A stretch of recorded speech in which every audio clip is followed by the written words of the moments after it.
کہا کہ اے موسیٰ یہ بتاؤ کہ میں لا ولد ہوں، میرے کوئی اولاد نہیں ہے، کیا کوئی بیٹا ہے میرے نصیب میں؟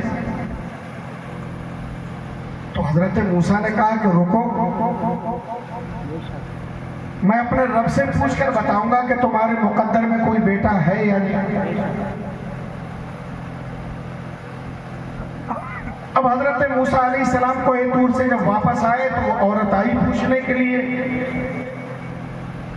تو آپ نے فرمایا کہ میں نے اپنے رب سے پوچھا، رب کائنات ارشاد فرماتا کہ تیرے نصیب میں کوئی بیٹا نہیں ہے،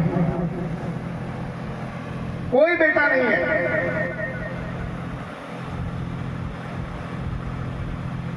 وہ رونے لگی اور مایوس ہو کے واپس چلی گئی۔ لیکن 1 سال کے بعد وہ جب واپس آئی حضرت موسیٰ کی بارگاہ میں تو ایک خوبصورت سا بیٹا اس کی گود میں۔ حضرت موسیٰ حیران ہے کہ ماجرا کیا ہے، میں نے تو رب سے پوچھ کے بتایا تھا، اللہ نے فرمایا کوئی بیٹا اس کے نصیب میں نہیں، اب اس کی گود میں بیٹا ہے اور یہ کہہ رہی کہ اللہ رب العزت نے مجھے یہ پھول سا بیٹا تھا۔ سبحان اللہ سبحان اللہ۔ اب حضرت موسیٰ تو دل برداشتہ ہوئے کہ میری بات جھوٹی کیسے ہو گئی۔ رب کائنات کی بارگاہ میں پہنچے، اے پروردگار عالم، تو نے تو فرمایا تھا کہ کوئی بیٹا ہے نہیں، اب تو اس کے گود میں بیٹا ہے۔ سبحان اللہ۔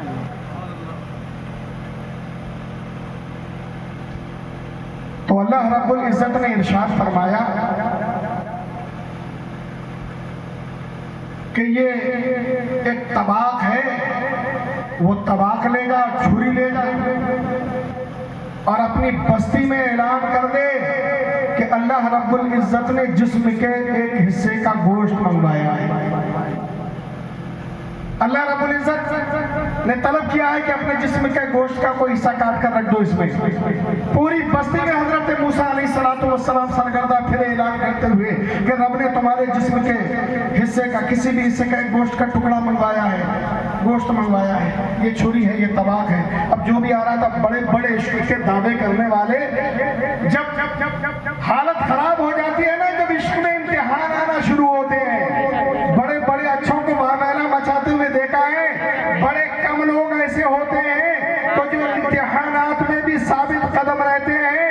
ہم نے صوفی قربان میاں صاحب کو دیکھا ہے، یہ ان کی طاقت کا زمانہ بھی دیکھا ہے، ان کی بھرپور جوانی کا بھی زمانہ دیکھا ہے، اور وہ وقت بھی دیکھا ہے کہ جب بے انتہا علامت اور بیماری کے عالم سے بھی گزرے ہیں، لیکن کبھی زبان پر حرف شکوہ نہیں دیکھا ہے، کبھی زبان پر یہ نہیں دیکھا ہے کہ مجھے تکلیفیں بہت ہیں اور میں چلنے پھرنے کے قابل نہیں ہوں۔ اتنی بیماری اور حرارت کے باوجود بھی یہ محفلیں اسی طرح سے سجاتے رہے، اور انہی محفلوں کی برکت ہے کہ اللہ نے صحت عطا فرمائی ہے اور ہمارے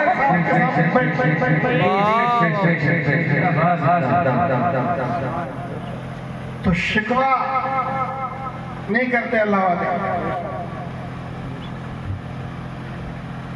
حضرت موسیٰ علیہ السلام نے پورے شہر میں گھوم گھوم کے لوگوں سے کہا، مگر ایک بھی سامنے نہیں آیا۔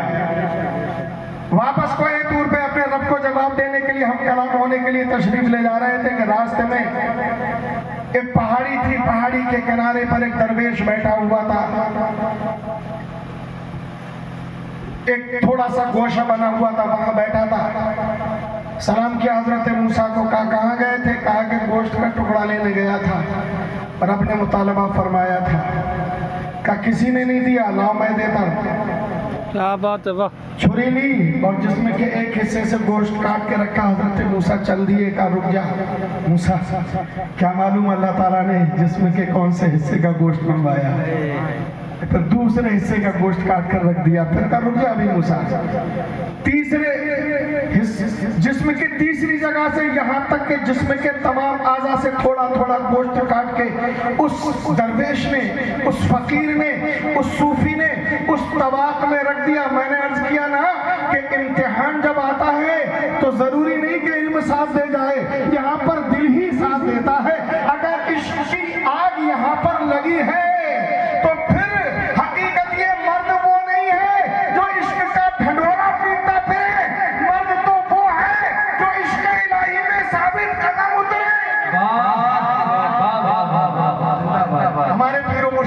کرتے تھے کلام بہت کہ کسی کو مرض سے شفا چاہیے، مجھے تو مرض نہ دوا چاہیے، سلگتی ہو سینے میں الفت کی آگ، دھواں سر سے اٹھتا ہوا چاہیے۔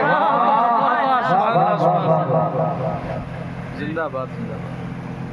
نہ معلوم رب نے کون سے حصے کا گوشت منگوائے، سارے حصوں کا گوشت کاٹ کر رکھ دیا۔